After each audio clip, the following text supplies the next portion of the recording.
A paz do Senhor, meus irmãos. A pregação de hoje vai ser um assunto interessante. Nós vamos falar hoje, meus irmãos, a respeito de dinheiro, certo? Mais especificamente sobre ofertas e dízimos. Então, não saia correndo de imediato, certo? Espere e escute o que a palavra de Deus vai dizer, porque nós temos lições valiosas aqui a respeito desse assunto. E esse é um assunto muito sensível, né? Um assunto complicado. Não deveria ser, tornou-se sensível e complicado. Não faltam exemplos ao longo da história que nós temos aí sobre problemas, tanto na igreja como no mundo inteiro, a respeito do dinheiro. Nós vamos ter exemplos bíblicos, né? Em Atos a gente vai ter Ananias e Safira, né?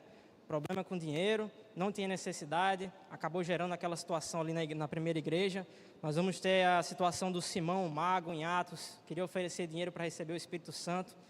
A gente vai ter fariseus, Jesus vai denunciar, né, que eles devoravam a casa das viúvas e ofereciam longas orações para disfarçar. A gente vai ter na Antiga Aliança, né, o servo de Eliseu, Gease, que queria os bens de Naamã. São muitos exemplos, certo? O próprio povo de Deus, a lei vai falar, né, alertar o povo de Deus, quando vocês entrarem na terra de Canaã, vocês vão ser tentados a abandonar o Senhor por causa das bênçãos que serão dadas a vocês. Então, tomem cuidado. Então, para começar a lermos aqui a palavra, eu gostaria que vocês abrissem no livro de 1 Timóteo, no capítulo 6, no versículo 6, certo?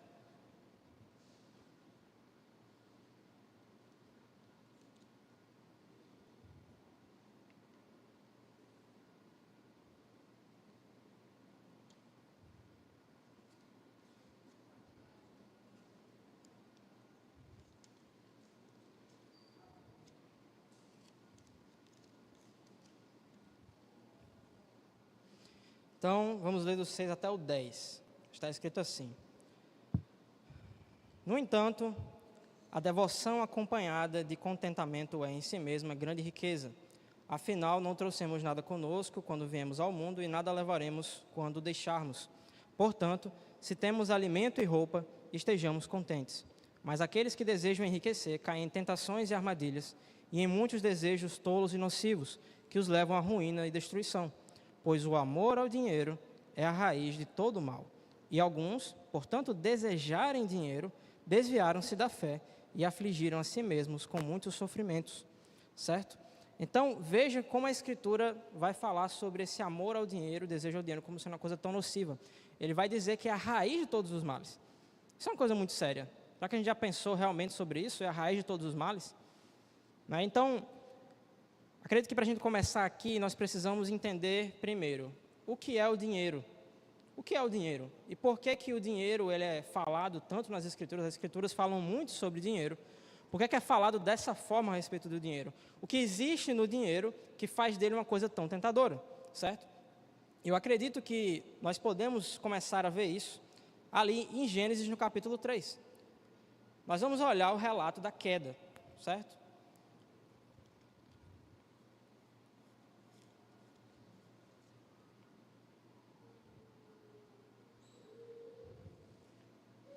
Nós vamos ler aqui o versículo 1, certo? Então, a serpente era o mais astuto de todos os animais selvagens que o Senhor Deus havia criado. Certa vez, ela perguntou à mulher: Deus realmente disse que vocês não devem comer do fruto de nenhuma das árvores do jardim? Podemos comer do fruto das árvores do jardim, respondeu a mulher. É só do fruto da árvore que está no meio do jardim que não podemos comer. Deus disse: não comam e nem sequer toquem no fruto daquela árvore, se o fizerem, morrerão. É claro que vocês não morrerão, a serpente respondeu à mulher. Deus sabe que no momento em que comerem do fruto, seus olhos se abrirão e como Deus conhecerão o bem e o mal. E aqui o resto a gente já sabe, né? Mas isso é uma coisa interessante. A primeira tentação, ela envolvia dar ao homem uma coisa que ele não tinha. O homem tinha muita coisa. O homem tinha o reino, ele tinha a terra, ele tinha todas as riquezas que existiam na terra e ele estava sob o domínio daquelas coisas.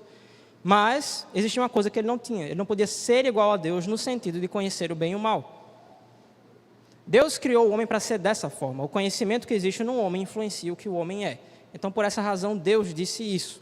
Mas, mesmo assim, não é? Adão e Eva, eles preferiram ir atrás daquilo que eles não podiam ter. Havia algo que eles não tinham e aquela fruta era a porta para se chegar a isso. E na verdade assim também é o dinheiro, certo? Porque o dinheiro, meus irmãos, ele promete muita coisa, certo? O dinheiro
Há duas passagens em específico na Nova Aliança que falam a respeito do dízimo, certo? E ela tem que ser analisada com cuidado, porque se você ler de qualquer forma, você não vai conseguir entender o que realmente está sendo dito aqui. Então, Hebreus 7, versículo 4, olha só que interessante. Considerem, portanto, a importância de Melquisedeque. Até mesmo Abraão, patriarca, a reconheceu ao entregar a ele 1/10 do que havia conquistado na batalha. A lei de Moisés exigia que os sacerdotes, os descendentes de Levi, recebessem o dízimo de seus irmãos israelitas, que também são descendentes de Abraão. Melquisedeque, porém, que não era descendente de Levi, recebeu o dízimo e em seguida abençoou Abraão, que já havia recebido as promessas. Sem dúvida, quem tem poder para abençoar é superior a quem é abençoado. Os sacerdotes que recebem os dízimos são imortais, homens mortais. A respeito de Melquisedeque, no entanto, é dito que ele continua vivo, certo? Um parênteses aqui. Existem duas linhas teológicas em relação ao entendimento de quem era Melquisedeque, certo? A primeira linha teológica, isso fica mais evidente nessa tradução que eu estou usando aqui, que é a NVT, entende que Melquisedeque era uma teofania, ok? Ele era uma representação do próprio Cristo Jesus ali, era uma manifestação de Deus ali para Abraão. E existe a linha que entende que ele era uma representação. Ele era, de fato, um homem, como eu e você, homem de carne e osso, e ali ele estava representando Jesus Cristo e seu sacerdócio, ok? Seja lá qual for a maneira que você entende isso, o fato é o seguinte, aqui ele está falando que lá na lei, Levi e Abraão se curvam diante de Melquisedeque, e dão a ele o dízimo de tudo. No entanto, ok? Levi que toma os seus dízimos dos seus irmãos, lá na lei de Moisés, ele entrega os dízimos a Melquisedeque, que é a representação de Jesus Cristo. Então, o que ele está falando aqui? Lá na antiga aliança, o dízimo pertencia aos levitas. Já na nova aliança, que é o sacerdócio de Melquisedeque, eles pertencem a quem? Aquele que se declara que vive. Eles pertencem a Jesus Cristo, certo?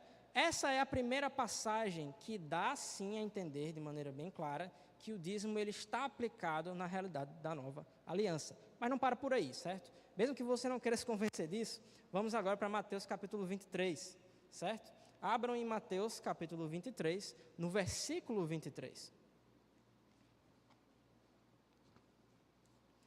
Neste capítulo, Jesus ele vai corrigir a conduta errada dos fariseus e mestres da lei, certo? Então, no capítulo inteiro, ele vai constantemente falar, ai de vocês, mestres da lei e fariseus hipócritas, e vai corrigir a conduta, a mentalidade deles, as tradições deles que eram extremamente erradas, certo? Mas, quando ele chega aqui no capítulo 23, ele vai falar sobre uma questão específica, que era o dízimo. Vamos ver o que é que ele vai dizer aqui. Que aflição os espera, mestres da lei e fariseus hipócritas.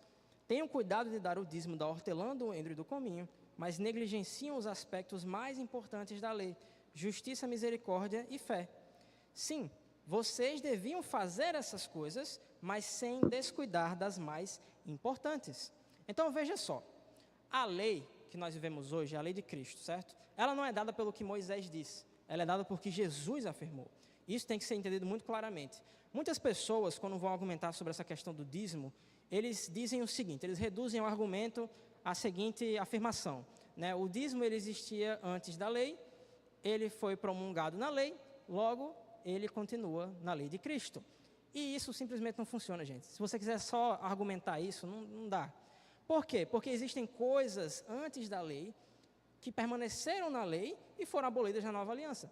Exemplo disso, a circuncisão. A circuncisão existia antes da lei. Ela não foi dada como ordenança apenas na lei de Moisés. Mas quando chega a nova aliança, ela é abolida. E como é que a gente sabe disso? Porque a última palavra da nossa lei está na nova aliança. Então Paulo vai argumentar isso aí nas cartas dele, de que nós não temos que nos circuncidar, porque isso não faz mais sentido. Então você tem que avaliar ponto a ponto. E quando você vai para o dízimo, você não vai encontrar uma base para negar o dízimo. Muito pelo contrário. Pelo menos essas duas passagens, certo? Elas vão afirmar que isso é para ser feito. Isso não deixou de ser feito. E não somente isso, né? Se vocês olharem ali em Mateus, capítulo 22, né? O capítulo anterior a esse aqui, no versículo 17, veja só o que é que Jesus vai dizer.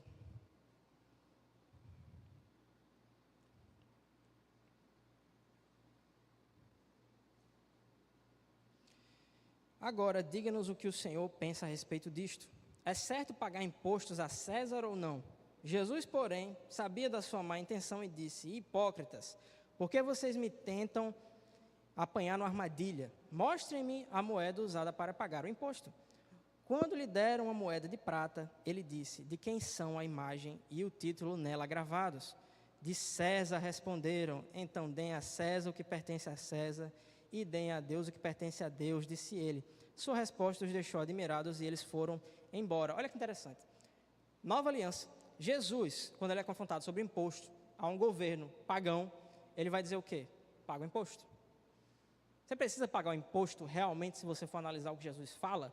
Jesus vai dizer o seguinte, os reis da terra, eles não cobram impostos dos seus filhos, mas dos outros.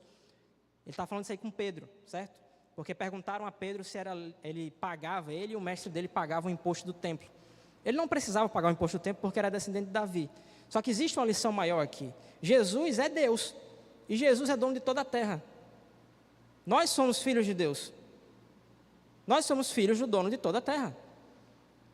Só que para não escandalizar, ele diz o quê? Vá lá na praia, pesque um peixe, tire da boca dele o dinheiro e pague o meu imposto seu.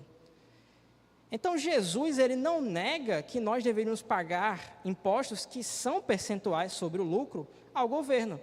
Qual é a sua ideia de que você não deveria pagar 10%, devolver na verdade 10% a Deus, para a obra de Deus? Não faz o menor sentido. Então nós só temos duas afirmações explícitas sobre esse assunto, como temos uma outra que é indireta a respeito disso, certo? E uma outra coisa, que a gente precisa levar em consideração, e simplesmente não dá para conceber, como muitos de nós, queremos criar desculpas para querer dar menos de 10%, sendo que a gente defende uma aliança que é superior em todas as coisas. Então, se você for ler, por exemplo, em Hebreus 8:6, ele vai dizer o quê? Que a aliança é superior e as promessas são superiores, a esperança é superior. Então, você tem promessas maiores, esperança maior, você tem revelação de Deus maior, você tem até profecia maior. E aí você, não quero dar 10% não. Por quê? Qual o sentido? E aí a gente vai entrar aqui, certo? Nos dois verdadeiros motivos. E Deus, ele falou comigo a respeito dessas questões. Quais são os dois verdadeiros motivos pelos quais as pessoas realmente não querem contribuir na obra e nas igrejas hoje em dia? Então vamos para o primeiro deles. O mais interessante deles. Não confio em quem vou entregar o meu dinheiro. A igreja não é confiável. E se o tesoureiro da igreja inventar de passar a mão no meu dinheiro, embolsar o meu dinheiro, o que é que eu vou fazer, Eu estou jogando meu dinheiro fora. Não vou confiar nessa igreja de jeito nenhum, Quem é que pode me garantir que o cara é honesto? Então, sobre isso, eu estava pensando a respeito desse assunto, e orando, e aí eu pedi a Deus, como é que eu vou falar a respeito disso, O que é que eu tenho que dizer a respeito disso? E aí, orando no meu quarto, me veio assim Colossenses 2:3, Em Colossenses 2:3, não precisa abrir, mas ele vai dizer o seguinte, nele, referindo-se a Jesus Cristo, estão escondidos todos os tesouros da sabedoria e do conhecimento. Então, de imediato eu entendi o quê? Se você vai falar sobre isso, para responder essa questão, você tem que ir e olhar para Jesus Cristo. E o que ele fez? Então, eu comecei a meditar a respeito. E aí, Deus me lembrou de uma coisa muito interessante, Adivinha só quem era o tesoureiro de Jesus Cristo durante o ministério dele aqui na terra? Adivinha aí quem foi? Você lembra de quem foi o tesoureiro? Judas Iscariotes, o ladrão. Eu fico imaginando isso. Jesus estava lá no monte, Para quem não decorou na Bíblia, Jesus ele escolheu os 12 apóstolos, virando a noite, no monte, orando. Aí ele desceu no outro dia e escolheu os 12. Eu fico imaginando o pai falando com Jesus assim, meu filho, o teu tesoureiro vai ser Judas Iscariotes, aquele ladrão lá. Se você fosse o pastor presidente da igreja, você ia fazer um negócio desse? Mas não ia não, não ia. Então tudo aquilo ali, eu creio, e Deus assim ministrou no meu coração, é para mostrar para a gente, pessoal, que o fato de ter uma pessoa que roube dinheiro, isso não afeta em absolutamente nada a provisão de Deus na sua vida. Não faz a menor diferença. Essa é a grande verdade. Jesus não dependeu do dinheiro que ele recebia daquele ministério. Quando foi necessário, ele tirou o dinheiro da boca do peixe. Me explique qual é a nossa desculpa para dizer que não confia numa igreja? E é claro, vamos abrir aqui um outro parêntese. Eu não estou dizendo para você que você não deve buscar igrejas sérias para colocar o dízimo e a oferta. Não é isso que eu estou dizendo. De fato, vocês devem buscar pessoas que são íntegras e transparentes. ok? Mas se você tem uma desconfiança que não é baseada em fatos, mas é baseada simplesmente no teu medo de perder o seu dinheiro, que na verdade nem é seu, e a gente vai ver isso, certo? Então isso deixa de ser uma desconfiança plausível e passa a ser uma desconfiança maligna. Isso não vem de Deus. Lamento se você acha assim, mas isso não vem de Deus. Certo? Por quê? Então, primeiro, meu dinheiro, isso não existe. Não existe meu dinheiro. Na verdade, não existe nem seu corpo. Sabe por quê? A Escritura vai dizer. Salmos capítulo 24, versículo 1. Abram lá, olha o que a Escritura vai dizer.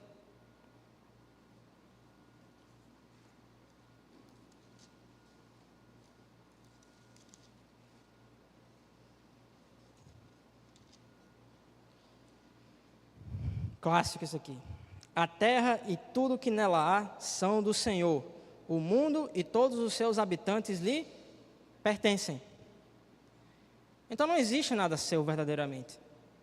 De fato, Deus ele submeteu as coisas que Ele criou aqui na terra ao domínio humano. Isso é fato, está lá em Gênesis. Domine Ele sobre a terra e tudo que existe nela. Então você tem a capacidade de manipular o que tem aqui. Mas um dia você será trazido a julgamento. E a Bíblia diz que todos terão que dar conta de tudo aquilo que falaram e tudo aquilo que fizeram perante o Senhor. Então, quando você fala sobre dinheiro, a primeira coisa não é seu dinheiro, é de Deus. E você precisa entender que o que se espera de você é o que está lá em 1 Coríntios capítulo 4, que você seja mordomo da graça de Deus, mordomo dos dons de Deus. Então, se você tem dinheiro na sua mão, primeiro, o dinheiro não é seu, é de Deus. Então, procure entender o que Deus deseja que você faça com aquilo que Ele colocou na sua mão, certo? E, segundo, aqui está o cerne da coisa, certo? Para o crente, pelo menos, para aquele que é cristão verdadeiramente. Vai acabar faltando dinheiro. Vou dar 10%. E se acontecer uma emergência médica? E se acontecer alguma coisa que eu preciso comprar um remédio? E se eu tiver uma despesa que eu não estava esperando? E aí? Então, se eu vou dar 10% aqui, eu estou correndo um risco muito grande. E aí, meus irmãos, a resposta para isso aqui é muito simples. É muito simples. Então, vamos abrir em 2 Coríntios, capítulo 9.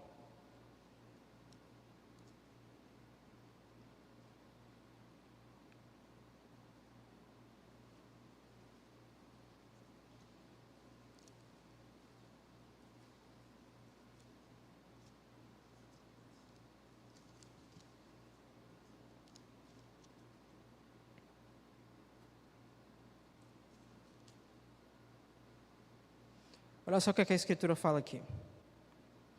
Como dizem as Escrituras, compartilha generosamente com os necessitados, os seus atos de justiça serão lembrados para sempre. Pois é Deus quem supre a semente para o que semeia e depois o pão para o seu alimento. Da mesma forma, Ele proverá e multiplicará a sua semente e produzirá por meio de vocês muitos frutos de justiça. Em tudo vocês serão enriquecidos, a fim de que possam ser sempre generosos.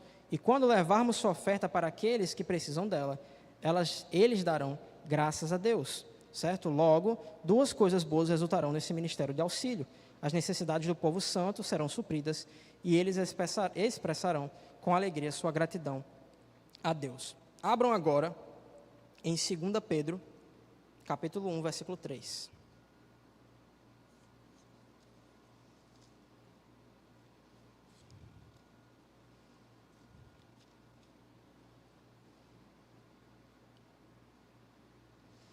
Amém? Está escrito assim: Deus, com seu poder divino, nos concede tudo o que necessitamos para uma vida de devoção pelo conhecimento completo daquele que nos chamou para si, por meio de sua glória e excelência. Isso aqui é a tradução NVT, tá? Mas a tradução NVI ela vai dizer o seguinte: seu divino poder nos deu tudo o que precisamos para a vida e para a piedade, por meio do pleno conhecimento daquele que nos chamou para a sua própria glória e virtude. Então a Bíblia está dizendo o seguinte: por meio do conhecimento de Deus, de Jesus Cristo, por meio da fé em Deus, da fé em Jesus Cristo, você tem tudo. Tudo é tudo. Se é dinheiro, se é saúde, se é dom espiritual, eu não sei. É tudo, meus irmãos. E abram agora, por fim, em Lucas, capítulo 12.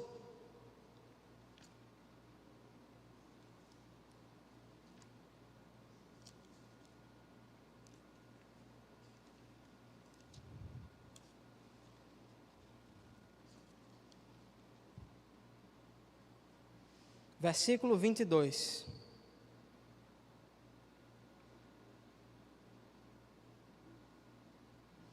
Amém? Então está escrito assim: Então, voltando-se para seus discípulos, Jesus disse: Por isso eu lhes digo que não se preocupem com a vida diária, se terão o suficiente para comer, ou com o corpo, se terão o suficiente para vestir. Pois a vida é mais que comida e o corpo é mais que roupa. Observem os corvos: eles não plantam nem colhem, nem guardam comida em celeiros, pois Deus os alimenta. E vocês valem muito mais de qualquer pássaro. Qual de vocês, por mais que se preocupe, mais preocupado que esteja, pode acrescentar ao menos 1 hora à sua vida? E se não podem fazer uma coisa tão pequena, de que adianta se preocupar com as coisas maiores? Observem como crescem os lírios. Não trabalham nem fazem roupas, e, no entanto, nem Salomão, em toda a sua glória, se vestiu como eles. E se Deus veste com tamanha beleza as flores que hoje estão aqui e amanhã são lançadas ao fogo, não será muito mais generoso com vocês, gente de pequena fé? Não se inquietem com o que comer ou o que beber. Não se preocupem com essas coisas. Elas ocupam os pensamentos dos pagãos de todo o mundo. Mas seu Pai já sabe do que vocês precisam. Busquem, acima de tudo, o reino de Deus e todas essas coisas lhes serão dadas. Então, eu citei aqui pelo menos 3 promessas de que Deus ele supre todas as coisas que você precisa. Então, a questão não é a limitação do dinheiro, porque o dinheiro de Deus é ilimitado, certo? Deus é rico. Você quer saber se Deus é rico? Vê a cidade onde você vai morar. Olha lá a cidade. Ela é entupida de pedras preciosas. As ruas são de ouro. O dinheiro não é o problema, né? A Bíblia fala que Deus, na Antiga Aliança, ela é chamada de El Shaddai. Tem até uma coisa engraçada que eu já vi um pregador falar, né? Que a gente confunde às vezes as coisas. Que Deus ela é chamado de El Shaddai. Lá em inglês ele faz um jogo de palavras, né? Que é o pregador o Andrew Womack, né? Ele fala o seguinte: ele é El Shaddai e não é o Tipo. Ou seja, ele é El Shaddai, o grande provedor, e não o grande mão de vaca. Então, Deus ele tem muito para prover. Só que se você não consegue entender o propósito dessa provisão, você simplesmente não tem como viver isso. Essa é a verdade. E qual é o propósito da provisão? É o que a gente viu lá no início. É a generosidade de Deus. Certo? 2 Coríntios vai falar isso. A gente leu aqui. Vocês serão enriquecidos para serem generosos. Então, meus irmãos, a verdade é que se você não consegue entender essas coisas, certo? Ou você não consegue aceitar isso e ainda fica com medo, tudo bem. A verdade é que você não precisa dizimar para você ir para o céu. Eu não vou dizer um negócio desse aqui. Você não precisa ofertar e dizimar para ir para o céu. Dizimar e ofertar, de acordo com a Escritura, vem de um coração generoso que entendeu aquilo que recebeu de Deus. Se você não consegue viver isso na sua vida ainda, meu irmão, você tem que vencer a dureza do seu coração e a sua incredulidade. Porque essa é a verdade. Eu falei isso uma vez passada que preguei aqui numa quarta. Para vencer a tentação, você tem que vencer a incredulidade. Todo problema de tentação ele é um problema de incredulidade. Se você crê na palavra de verdade e confia nisso, você está disposto a dar a sua vida por isso. Dinheiro não será problema. Eu vou dizer para você, eu vim aqui pregar isso aqui, meu irmão, pensa numa coisa. Olha, se você for algum dia chamado para ensinar sobre algum assunto, tem 2 coisas que você precisa fazer. A primeira coisa que você precisa fazer é orar a Deus e pedir aptidão para falar sobre o assunto. A segunda é se preparar para o que vai acontecer. Se preparar para o que vai acontecer. Pra vocês terem noção, pessoal, ano passado, eu vou dar um breve testemunho aqui. No ano passado, né, em abril, eu iniciei um propósito de jejum e oração pedindo a Deus por melhora nas minhas condições financeiras. Foi muito engraçado, porque eu iniciei esse propósito na segunda-feira. Na quinta-feira eu fui demitido.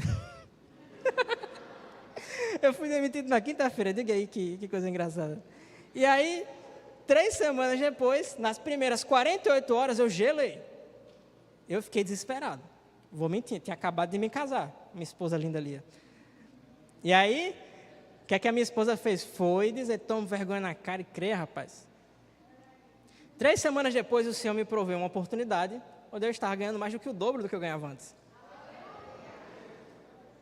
E aí, esse ano, o pastor Josias veio falar comigo, né?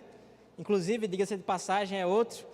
Os dois aqui, você acha que não é provado nisso aí, não? É provado, meu amigo. A Bíblia diz, não sejam todos vocês mestres, porque os que ensinam serão julgados com maior rigor. É verdade. Não é brincadeira, não. Orem pelos pastores da igreja, viu?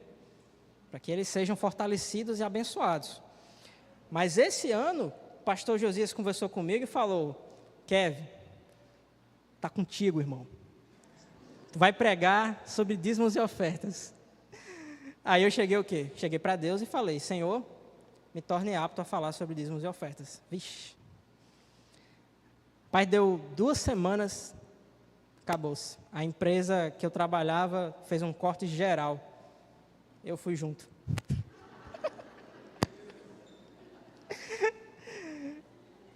Pois é. Mas dessa vez, né? O couro um pouco mais grosso, por causa da experiência, a gente creu em Deus e veio a provisão. A gente não esperava. Nosso caso foi parecido com o de H no deserto, né? H estava do lado de uma fonte d'água, ela só não conseguia ver. Aí Deus foi lá e abriu a visão dela, ela conseguiu enxergar a provisão. Do mesmo jeito foi conosco. Então, de uma forma ou de outra, Deus provê.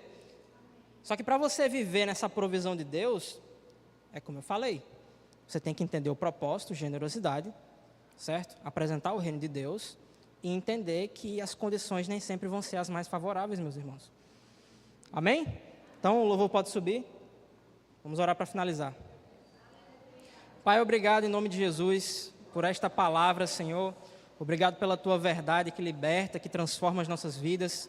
Senhor, em nome de Jesus, que o Senhor possa nos capacitar de coração, de mente, Pai, para que nós possamos dedicar todas as coisas para o Teu reino, Senhor. Que nós possamos verdadeiramente apresentar o reino em todos os aspectos dele, Pai. Seja no poder milagroso para a cura dos doentes e enfermos, seja na ressurreição de mortos, seja na grande generosidade do reino, Pai, para com todos ao nosso redor, Senhor. Seja no entendimento e na sabedoria celestial, Pai. Em nome de Jesus, nos dê a capacidade de viver essas coisas de todo o nosso coração, sem hipocrisia, Pai, sem fingimento. Em nome de Jesus, é assim que eu oro e agradeço. Amém.